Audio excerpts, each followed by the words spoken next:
Our Spanish heritage. Spanish heritage in the Philippines, the 333 years of Spanish colonization, 1565 to 1898, left a lasting impact on Filipino culture, society, and tradition. Many aspects of Filipino life today reflect Spanish influence, from religion and language to food and architecture. First, fundamentally nga na-impact sa mga Spanish nato is ang religion, which is ang Catholic or Catholicism in the Philippines. Spain introduced Christianity, making the Philippines the only predominantly Catholic country in Asia. Today, about 80% of Filipinos are Catholic. So, 80% nato is Filipino is ang Catholic. Ang 20% ani is ang uban pang religion, which is ang mga Baptist or uban pa. Ang important religious tradition inherited from Spain. So, ang importante nga religious na introduced sa Spain jud is ang Christianity or ang Catholic. Na ay religion na po'y simbang gabi. Pre-dawn Christmas masses. So, sa una, naana jud ni ang simbang gabi. Naapod ni siya karon, which is, kung sa una is, kadlaw no ni siya mahitabo, ang karon is, pwede siya gabi tungod sa kakuwangan sa mga pari. Kung na ay religion na ay simbang gabi na po'y fiestas. Colorful festival honoring patron saints like the Sinulog, Pahiyas, Ati-Atihan. Kaning Sinulog is gina-celebrate ni siya sa Cebu. Ang Pahiyas sa Lokban, Quezon City every May 15 honoring San Isidro Labrador. Ang kaning Ati-Atihan is the Philippine festival honoring the Santo Niño and the indigenous Ati people. Generally, province of Aklan, Panay Island. So from religion, simbang gabi, fiestas, we also have the Holy Week rituals, procession, and reenactments of Christ's Passion. Usa po ni siya sa na-contribute sa mga Spanish diri natong mga Filipino. The first Spanish contribute to the Philippines or to the Filipinos are the religion. The second one is the language. So Spanish influence or Filipino languages, many Filipino words have Spanish origin. Around 30 to 40% of Tagalog vocabulary. So this means that a significant portion of Filipino words came from Spanish. During Spanish colonization, 1565 to 1898, many Spaniards words were adapted into Tagalog and other local languages. So here are the example. Misa in English, table, in Tagalog, misa. Zapatos in English, shoes, in Tagalog, sapatos. Ventana in English, window, in Tagalog, bintana. Filipino numbers 1, 2, 3 are days of the week. Lunes, Martes, Miércoles are Spanish. So this example is we heavily borrowed from the Spanish languages. While Spanish is no longer widely spoken Chavacano, Zamboanga is a Spanish-based Creole languages because even though Spanish is no longer a commonly spoken language in the Philippines, its influence remain in dialect like Chavacano. Chavacano is a Spanish-based Creole, meaning it has a lot of Spanish vocabulary, but uses Filipino-style grammar and sentence structures. This shows how deeply Spanish has shaped Filipino language and culture, even though it is no longer the country means language. Gi-evolve na to siya into unique language, so moto nahimo siyang still gi-istorya gyapon siya sa Zamboanga City, mixed from Filipino language which is ang Tagalog, Cebuano ug ang Hiligaynon. I have here also an example like kutsara or spoon or kutsara. Also, it not only languages given by the Spanish. Also, we have discovered that our surname or names is from the Spanish. Like for example, Garcia and Reyes. Religion to language to Spanish-style government and law. So we already know that the Governor General was the highest authority during Spanish rule. So kung dito sa Philippines is the president is the highest. The encomienda system introduced land taxation leading to haciendas, large estate owned by the Spanish elite. So we already know unsa man ning encomienda system. So it's a Spanish colonial labor system that they have right nga maningil og mga buwis. So when we say elites are the small group of people in a society who have the most power or wealth or influence. So many legal system and civil codes today are based on Spanish laws. For example, in this one in here in the Philippines is the Philippine Civil Code influenced by Spanish Civil Code of 1889. aside from religion, language, Spanish-style government and laws, we have also the Spanish-inspired architecture. So we have here the bahay na bato, traditional Filipino houses built with stone foundation and wooden upper floors. So, a traditional Filipino house developed during the Spanish colonial era. It features stone or brick foundation on the lower level to withstand earthquakes and floods, and wooden upper floors with large windows and sliding capiz shale panels for ventilation. The design evolved from the native bahay kubo or the nipa hut, but adapted to Spanish or urban influences. So, the second one is the Intramuros, Manila, a walled Spanish city with colonial-style building. A rustic walled city established by the Spanish in the late 16th century. It served as the political, religious, and military center of Spanish rule. Intramuros contains colonial-style buildings, cobblestone street, and notable landmarks like Fort Santiago, San Agustin Church, and Manila Cathedral. The third one is the historic churches. Massive stone churches built in Baroque style like the Miang-O Church Iloilo. Many massive stone churches were built under Spanish rule, influenced by Baroque architecture from Europe but adapted to local condition. Miag-O Church in Iloilo is a UNESCO World Heritage Site. Is a great example featuring thick stone walls and intricate carvings blending European and Filipino elements. These churches were often fortified to protect against natural disaster and pirate raids. So, when we say UNESCO is a place that is protected by an international treaty, the goal is to preserve these sites for future generations. One is we have the plazas and town planning. So, towns were designed around a central plaza with a church and government building nearby. So, when we see plaza or town planning, the Spanish used the plaza mayor system, designing towns around a central plaza. The church, iglesia, municipal hall, municipio, and convento were built around this open space. This layout was meant to organize communities, facilities governance, and encourage religious activity. So, Spanish architecture in the Philippines introduced stone buildings, grand churches, organized urban planning, and European-style houses, while still adapting to the tropical climate and local tradition. So I have here also another example, the Malacanang Palace that is built on 18th century. Filipino cuisine with Spanish influence or Filipino food is simply referred to as pagkain ng Pilipino or kainan ng Pilipino. So daghan jud kay tag pagkaon sa Pilipinas nga na-inspire sa Spanish cuisine or have Spanish roots including adobo. So adobo mo ni siya ang karne nga gimarinate sa suka ug tuyo. Parehas sa Spanish dish nga adobado. Favorite ni sa mga Pinoy kay lami ug easy ra pod ni kay siya nga buhaton.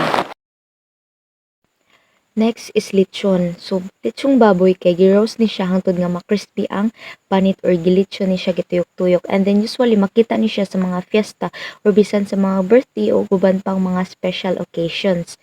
Next is the paella. So rice dish nga punog seafood or meat inspired by the famous Spanish paella. So more siya fancier version siya sa ato ang seafood rice. Next is churros or ensaymada. So mga dessert ni sila nga gi-adapt na to from Spain. So ang churros kay deep fried dough ni siya nga usually i-dip siya sa chocolate. While ang ensaymada is kanang soft ni siya, bread with butter, sugar, o cheese sa babaw. So usually makita niyo to sa mga bikiri, nga mao na siya mga ensaymada. Next is the hamon and queso de bola. So kini is mga Christmas food ni siya nga gikan sa Spanish tradition. Ang hamon kay mao ni siya ang sweet or salty ham, while ang queso de bola kay kana siya round cheese nga gikaon na to or isagol ni siya sa mga dishes or lain-lain nga mga salads during holidays. Number 6 is fiestas and celebrations. So, ang fiestas, gi-introduce ni siya sa mga Spaniards para i-honor ang Catholic saints nato. So, tungod ani, daghan kay tag festival sa Pilipinas nga naay Spanish influence. Here are some major ones. First is the Sinolog Festival. So giheld ni siya sa Cebu City. So giheld ni siya every third Sunday of January. So kini nga festival is gi-honor ni sa ato ang Senior Santo Niño. So grabe ni ka colorful ang kanang mga kalsada ug naay mga sayaw-sayaw ug parade. Plus ang sikat nga chant ani is katong Viva Pete Senior. Next is Panagbenga Festival nga giheld ni siya sa Baguio City. So gi-celebrate ni siya every February. Kini usa ka mga flower festivals nga na-inspire siya Spanish floral tradition. So makakita kag mga beautifully decorated flowers, fruits or vibrant street performance. So usually naani mga daghan mga buwak sa kalsada or ang mga manayo is naay mga buwak nga gipangdala or naa sa ilang costumes naay mga buwak. Next is Moriones Festival. So giheld ni siya sa Marinduque. So held every Holy Week. Kini usa ni ka reenactment sa story ni Longinos. Usa ni siya ka Roman soldier. So ang mga tao ani is magsuot og mga Morion mask o costumes nga mura sila ancient Roman soldiers. So number 7 is traditional clothing and dance. So daghan sa atong traditional clothing o folk dance nga na-influence sa Spanish culture. The traditional clothing include barong Tagalog for men. So ang barong Tagalog usa ni siya ka formal nga sinina nga kasagarang ginabutang sa ibabaw sa kamisita. So gihimo ni siya sa pinya fabric o juicy nga na-inspire siya sa Spanish kamesa. So barot saya is for women. So ang barot saya kay traditional ni siya nga sinina sa mga babayi. Nga gikan siya sa Spanish colonial era. So kini nga giporma sa baro means top ug saya means skirt. So ang baro kay kasagaran sheer fabric sama sa pinya o juicy. So samtang ang saya kay long skirt ni siya nga elegante ug flowy. So ang ilang design nagpakita sa influence sa Spanish fashion.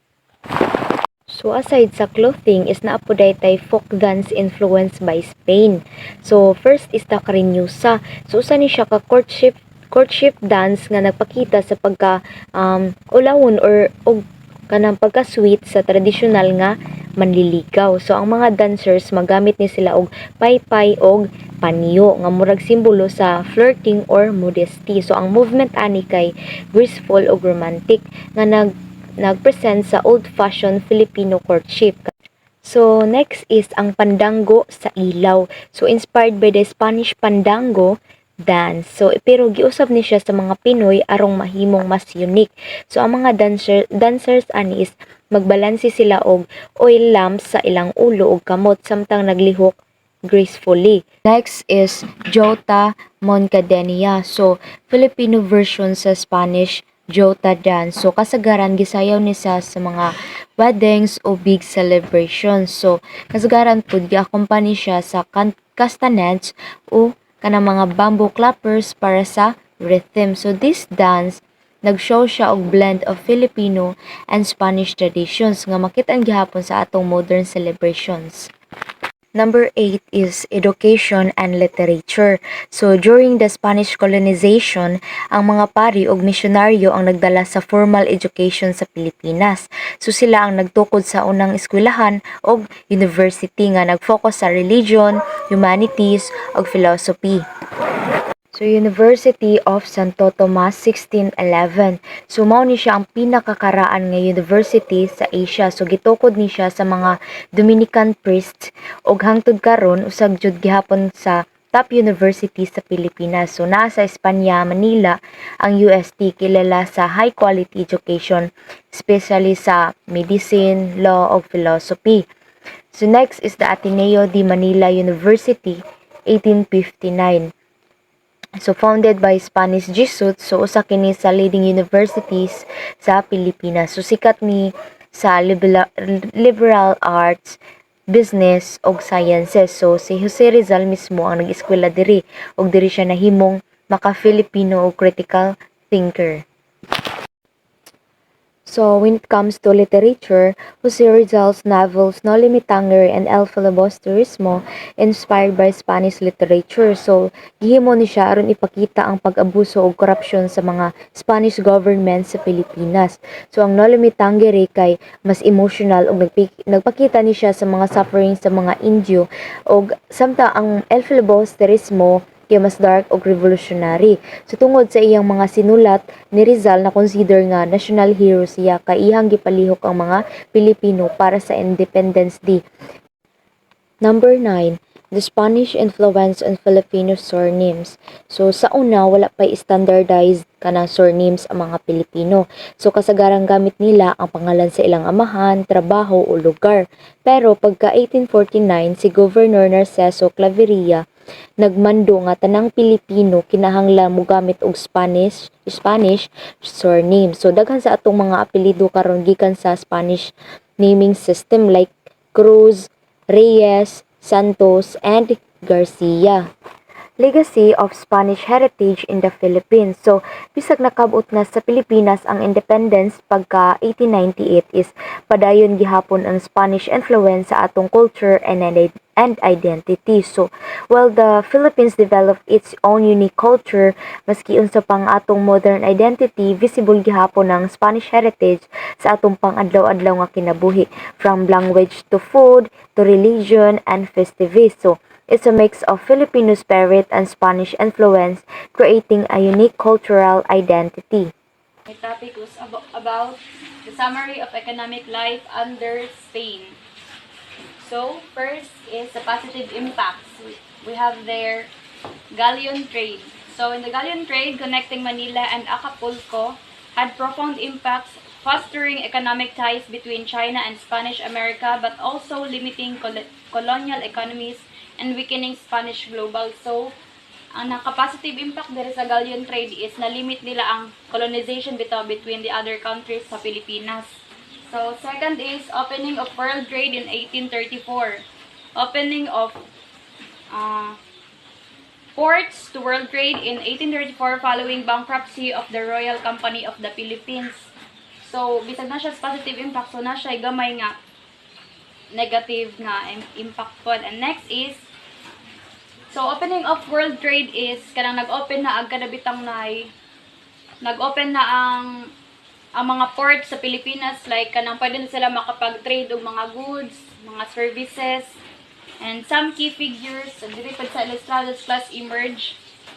Some key figures were Jose Rizal, Graciano Lopez Haina, and Marcelo H. del Pilar. So they fought for the greater representation in the Spanish colonial government. So, mao ni sila ang mga ilustrado, mao ni sila ang mga Filipino nga nabitos middle or higher up class.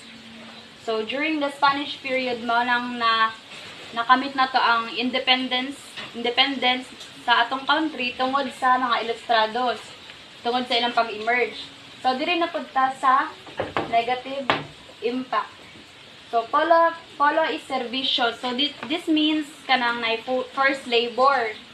So, patrabahoon nila ang mga Pinoy nga way sweldo, pero patrabahoon sila kanabit ang mga heavy works. So, a forced labor system in the Philippines during Spanish colonial period.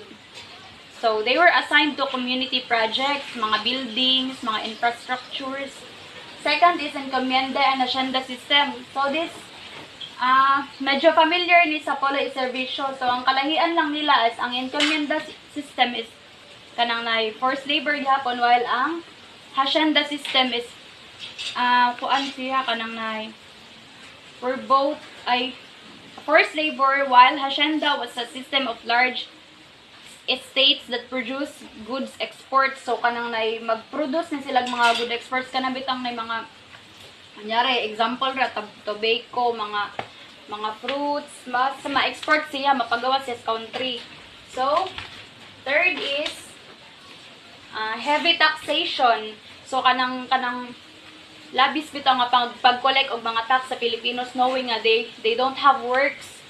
So, abuse by Spanish officials leading to revolts and a resistant movement. So, mo na nagka-conflict sila, mo na naganaman na og ka-form ang mga mag-form ang mga leaders ang mga tao sa Pilipinas nga mag-revolt sila towards the Spaniards kay grabe gilang mga pagmamulupit sa Pilipinas, such as Cagayan and Dingras revolts against the tribute. So, ang nanguna dire ang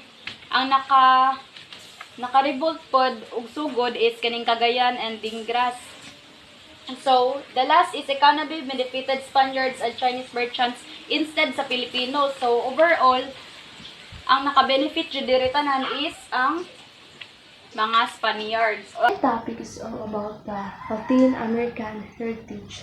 So, Latin American heritage refers to the cultural tissue woven from the convergence of indigenous population, European colonizer, and in some cases African influences. So when we say tapestry woven, it means that the Latin American is made up of many different influences. One of these is the indigenous population. So indigenous population, when we say indigenous population, it is the first people of the Latin American. Such as the Maya, Aztec, and the Inca. Next, the European colonizer. When we say European colonizer, these are the Spanish and the Portuguese, which they brought new languages, and also they brought the religion, which is the Catholicism. And then next is the African influences. In African influences, they also bring the rich cultural elements such as music, dancing, arts, and cuisines. So by these influences, nag-result siya og diverse mix of languages, costumes, cuisines, music, arts, and among others. The next is the indigenous roots. So, indigenous roots before European colonization, vast and sophisticated civilization like the Maya, Aztec, Inca, and Olmec thrive across the region, leaving a lasting legacy in architecture, agriculture, and cultural practices. So, before the European colonization, na jud ang katong Maya, Aztec, Inca, and the Olmec, which is galive sila og legacy. Then ang Maya, Aztec, and Inca kay nag-develop sila og architecture, agriculture, and cultural practices which nakahatag og lasting, which is tako siyang impact sa Latin American. The next is the colonial influence. Colonial influence kay the arrival of Spanish and Portuguese conquistador lead to widespread colonization, imposing their languages, which is Spanish and Portuguese, and religion, which is katong Catholicism. The next is the social structure, which significantly shaping the region's cultural landscape. Topic is all about Latin American language and religion. So first, arita sa language. So ang Spanish, Portuguese, English, French, and Dutch. So ang Spanish ang widely spoken language sa Latin America nga lugar ng Mexico, Dominican Republic, almost of all Central America, and most of South America. So ang Portuguese sad ang official language sa Brazil. Then sa English, wala ang Belize, Jamaica, Bahamas, ug Guyana ang mag-speak og English. So French Guyana og Haiti, and sa Dutch, Suriname. And then sa religion, Catholicism dominates all Spanish, Portuguese, and French-speaking countries. So ang sa next is religion. So Catholicism dominates all Spanish, Portuguese, and French-speaking countries. So ang Catholicism ang pinakadakong religion nga makita sa Latin American. Then in English speaking areas there are many Protestants. Ang kining Protestant guys is kuan siya kanang ang ilang pagtuan ilang salvation or ilang pagtubito nga makaluwas nila is faith alone compare sa Catholic. Ang Catholic man good is naa sila kuan kanang ang ilang kanang kuan is faith, sacraments ug good works ang ilahang kanang ilang pagtuubito nga makaluwas nila. So ang sa Protestant pod is kuan na siya plain church compare sa Catholic. Ang Catholic man good is na siya mga artworks di pa na siya kanang dibulto. So ang Protestants is wala. Ang Protestant pod is pastor ang ilaha, ang sa Catholic is pare. And then sa Protestant pwede ikasal or mag-asawa ang ilahang pastor unlike sa Catholic. Topic is all about art and architecture. Latin American art and architecture reflect the region's rich history, culture, and geography. So, ang arts daw sa Latin American is nag-reflect sila sa ilang regions, history, and culture and geography. They blend indigenous, colonial, and modern influences. So I have here example of their art.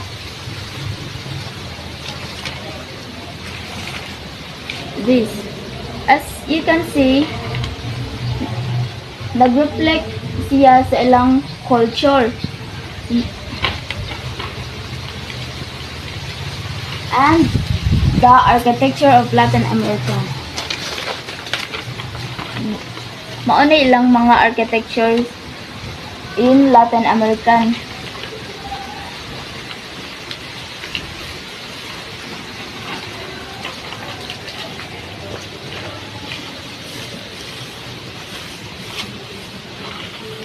These are example of art and architecture in Latin American.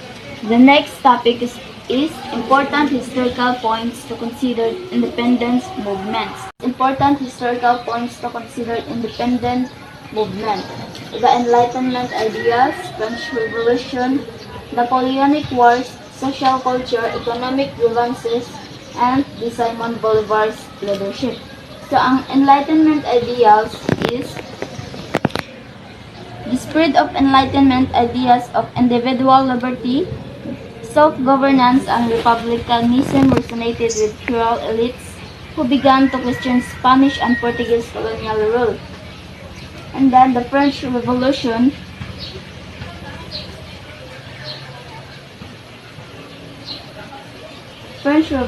is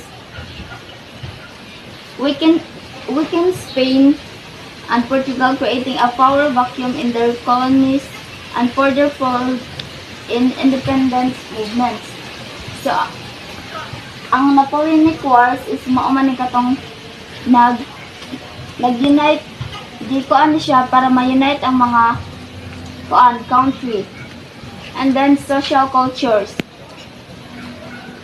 Social hierarchy of Spanish and Portuguese America with European-born peninsulares at the top and close indigenous peoples and enslaved Africans at the bottom further intensified social tensions. And then next is economic grievances. Ang economic grievances mauman ni katong mga reklamo during the Latin American sa ilang mga government, ilang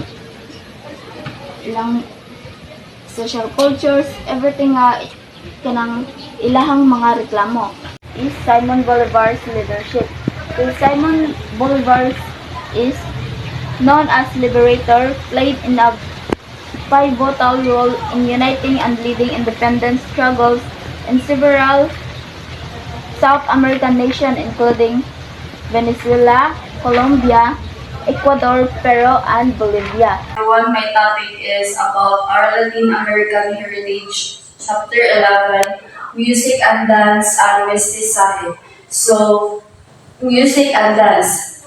Diverse musical styles like salsa, tango, samba, and folkloric dance reflect the unique cultural blends of each region, often incorporating indigenous rhythms and instruments.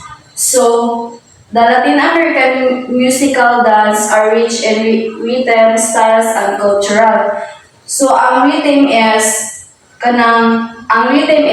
fundamental pattern siya in Latin music. Then ang ilahang genres is kanang silang genres include sa cumbia, bachata, busa, nuba, salsa, and samba, son, and tango.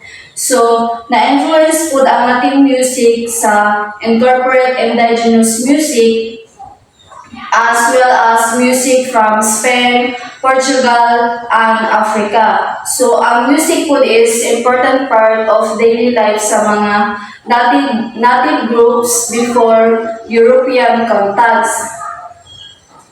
And the next is ang dance. So, daghan pud kaayo og styles ang dance sa Latin America, include na ani ang salsa, rumba, and cha-cha. So, ang dance ug music is closely connected jud sila sa especially in folk music. Examples sa folk music is katong Son of Mexico and Cuba. And then cultural exchange. So European influence ang Europeans brought string instruments with instruments and the organ. So ang string instrument is moto sila ang harp, lute, guitar, oud o sitar. And then ang wind instrument is moto sila ang horns, trumpets, trombones. The next is globalization. Latin American music and dance kanang nasikat sila sa laing lugar like especially sa kanang United States. And then ang contemporary genres nila is include na ang Latin pop, rock, jazz, hip hop ug ang reggaeton. So next is mestizaje. The process of cultural mixing between indigenous and European populations resulted in a mestizo identity which is prevalent in many Latin American society. So, ang mestizaje is kanang racial and cultural mixing, particularly between sa indigenous and European peoples. Kanang ganing gitahay, kanang imong papa is kanang American, then ang imong mama is Mexico, and then nagpakasal sila.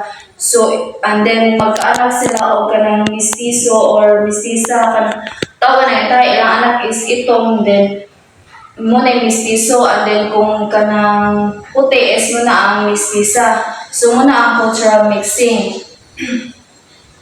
So, the term mestizaje is a Spanish word that refers to the mixing between cultural and ethnic groups in Latin America, then particularly Mexico, beginning with Spanish colonization, because the process of colonization naglast siya og centuries and its cultural impact nag-continue gihapon siya long after the period. Then ang mestizaje is a fluid concept. At first, the term mestizaje nag-focus siya sa cultural change caused by the colonization, yet later in the 19th and 20th centuries. And it also became a society with certain nationalist beliefs and attitude in Mexico. Once a descriptor, and the term has evolved to address social and political identity movement as well. So my topic for today is all about Latin American cuisine.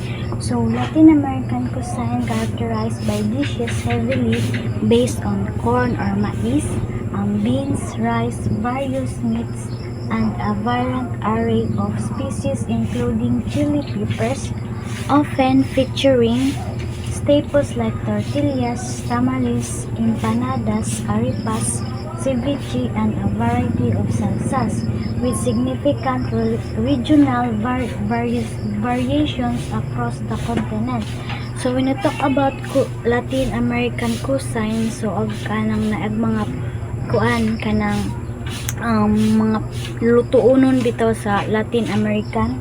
So ang ilang mga kuan is kanang like kaning sa corn, sa beans, and then kani ang napo sila yung mga featuring staples like tortillas, tamales, and empanadas, and so on. Mo to sila ang mga kuan, mga kuan sa Latin American cuisine, so with significant regional variation across the sa continent. So we have key elements of a Latin American cuisine. So first is grains. So grains is a corn with various forms like tortillas, masa, arepas, tamales, and rice. Mo ni siya ang grains. And then the second is legumes. So legumes is a beans like black, pinto, or kidney. And then third is proteins. So proteins is a beef, chicken, pork, seafood, and especially prominent in the coastal, sa mga coastal areas. And then fourth is vegetables. So vegetables, potatoes, yuca, plantains, squash, and tomatoes. So last is ang spices and mga flavors niya, mga kuan, mga hang siya like chili peppers. So with aji, jalapeno, habanero, cilantro, cumin, garlic, oregano, lime juice. So mo ni mga kuan, mga elements sa American cuisine, mga kuan niya kanang mga lutuonon bitaw like ana po sila yung mga kanang ilang mga ibang butang sa ilang pagluto. And then the next is we have popular dishes across Latin America. So mga kuan, mga popular bitaw kanang sarana sikat nga mga kuan, mga lutuonon sa Latin America. So first is ang tacos. So tacos is a Mexican dish with tortillas filled with meat, cheese, vegetables, and salsa. Muna siya ang tacos sa Mexican dish. And then second is tamales. Tamales is a steamed corn dough filled with meat, vegetables, and sauce wrapped in corn husk. So same na po sila dari sa tacos na sila kuan filled with meat. Sa agkani is ajang sauce is nagkuan siya sa corn husk. And then the third is empanadas. So empanadas is kanang kuan naman na siya kanang fried or baked pastry packets filled with meat, cheese, and vegetables. So empanadas kay kuan naman kuan man na siya kanang naman po ni diri sa kuan Pilipinas ang empanadas. And then arepas is grilled corn patties often filled with cheese or meat, popular in Venezuela and Colombia. So ang arepas is nagkuan siya kanang grilled corn patties. Then sa kuan siya popular pa ni siya sa Venezuela and Colombia. And then fifth is ceviche. So ceviche is raw fish marinated in citrus juice, commonly served with onions, peppers, and cilantro. So ang ceviche is kaning raw fish na siya nga gimarinate na siya sa kanang gikuan siya og citrus bitaw nga kanang may juice ba nya. Napo siya served with kanang napo siya mga ba gipamutang nga onions or mga peppers and cilantro. And then six is mole. So mole is kanang rich complex sauce made with chili peppers, nuts, spices, and chocolates, often served over chicken or meat. So kaning mole is kanang naay kuan siya kanang nag-complex na siya sa mga sa sauce, and then sa mid pa ni siya ay gigama pa ni siya og kanang na ay mga chili peppers bitaw na mga spices, chocolate. So ipang butangan ni siya sa kanang manok or di sa kanang na ay karni. And then the sixth is feijoada. So many feijoada. So feijoada is Brazilian stew with beans, various cuts of pork and vegetables. Si feijoada, ano man si feijoada? Brazilian stew. Brazilian na siya kanang with beans. Nana siya gikuan various kuan din siya kanang murag pork din siya nga gikuan. And then the 7 ay the ikawalo is ay 8 is Gallo Pinto.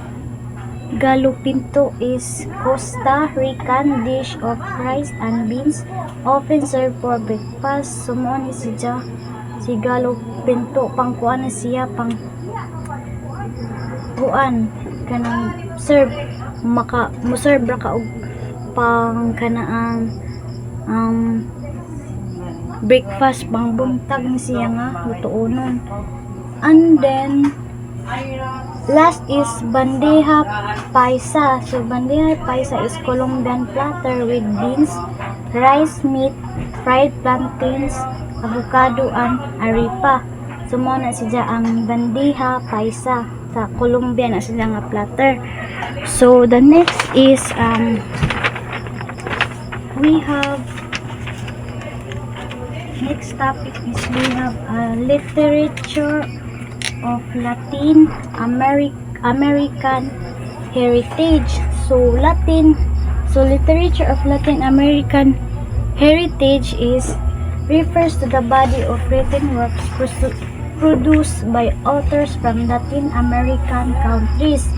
So sa literature of Latin American heritage is refer na sila sa body of the written works, and then often encompassing a diverse range of styles and themes, but notably characterized by its exploration of social, political, and cultural issues specific to the region, including colonialism, indigenous traditions, and the experiences of marginalized communities, with prominent examples like magical realism as seen in the works of authors like si Gabriel Garcia Marquez and si Isabel Allende.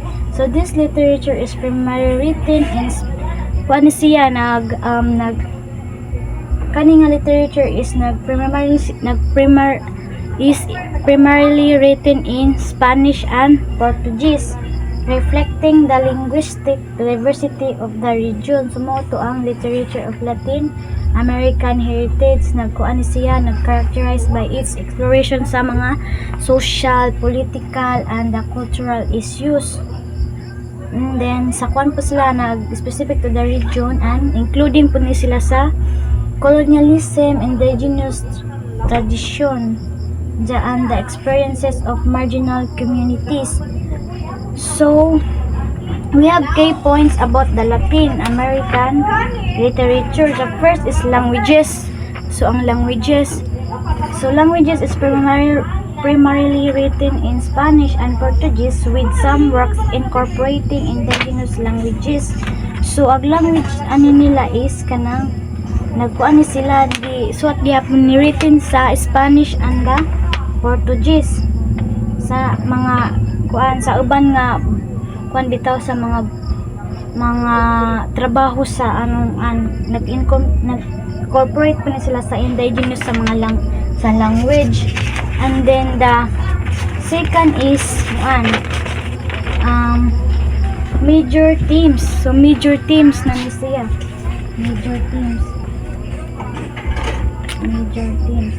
So major themes is social inequality, political oppression, identity struggles, the impact of the colonialism, and the relationship with nature. So mo ni siya ang major themes is ang kanang pagkuan ng social inequality dito, mga social inequality sa mga political oppression, and then sa ilahang identity, sa ilang mga struggles, nakakuan sila na impact pa sila sa colonialism and ilahang relationship sa kanang nature, sa palibot.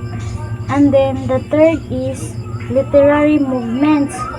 So literary movement is magical realism is a significant movement where fantastical elements are blended with reality to explore deeper social truths. So mga literary movements is like sidsa kanang na magical realism kana bitong na significant movement ito sa mga fantasy nga mga sa ilang elements o kanang sa ilahang kanailang reality bitaw nga mo explore sila sa kanaang explore sila nga deeper bitaw sa ilang sa ilahang kanang social truths.